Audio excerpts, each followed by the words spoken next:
आज मुंबईमध्ये राज ठाकरे यांच्या उपस्थितीमध्ये मनसेचा मेळावा होणार आहे। विधानसभा निवडणुकीमध्ये मनसेचा दारुण पराभव झालेला आहे आणि या पराभवानंतर हा पहिला मनसेचा मेळावा असणार आहे। आगामी स्थानिक स्वराज्य संस्था निवडणुकीच्या पार्श्वभूमीवर मुंबईतील वरळीमध्ये या मेळाव्याचे आयोजन करण्यात आलेले आहे। राज ठाकरे पदाधिकाऱ्यांना मार्गदर्शन करणार आहेत आणि त्यामुळे राज ठाकरे नेमकी काय भूमिका या मेळाव्यामध्ये मांडतात याकडे लक्ष लागले।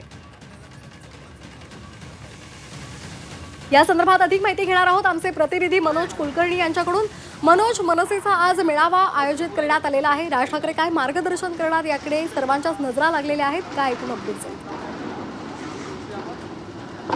अगदी बरोबर आहे। विधानसभा निवडणुकीत मनसेचा दारुण पराभव झाला। 2009 मध्ये 13 आमदार होते, त्यानंतर 14 मध्ये 1, 19 मध्ये 1, परंतु यावेळेस मात्र एकही आमदार गेल्या निवडणुकीत निवडून आलेला नाही। त्यामुळे कार्यकर्त्यामध्ये मरगळ आहे।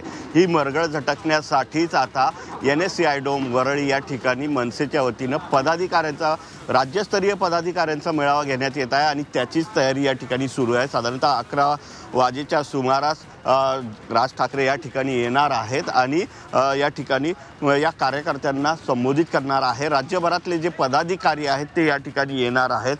येणाऱ्या स्वराज्य संस्थांच्या निवडणुका असणार, त्या निवडणुकामध्ये कशा प्रकारे प्रदर्शन करायचं आहे, काय करायचं आहे, यापूर्वी ज्या पदाधिकाऱ्यांसोबत त्यांच्या बैठका झाल्या होत्या त्यामध्ये एक सूर निघाला होता की आपण भाजप शिवसेना महायुतीसोबत जायला पाहिजे। तर काही जणांचं असं म्हणणं होतं की आपण एकटाच जर लढत असणार तर कशा प्रकारे लढायचं आहे, लोकांसमोर जायचं आहे, लोकांना आपले मुद्दे कसे पटवून द्यायचे, या सगळ्या संदर्भात ह्या ज्या गप्पा होत्या, गोष्टी होत्या, चर्चा होत्या, त्या बैठकीमध्ये झालेल्या होत्या आणि त्यावर आता राज ठाकरेंनी अंतिम निर्णय घेतला असावा आणि तो निर्णय नेमका काय असेल तो या आजच्या सभेमध्ये जाहीर करतील अशी शक्यता वाटते आणि त्यामुळेच 11:30 वाजेच्या सुमारास राज ठाकरे या ठिकाणी येतील आणि संबोधन करणार आहेत। तत्पूर्वी मात्र राज ठाकरे घरून निघताना माहीमला एका खाजगी कार्यक्रमासाठी जाणार आहेत। ते कार्यक्रम करूनच ते या ठिकाणी येणार आहे।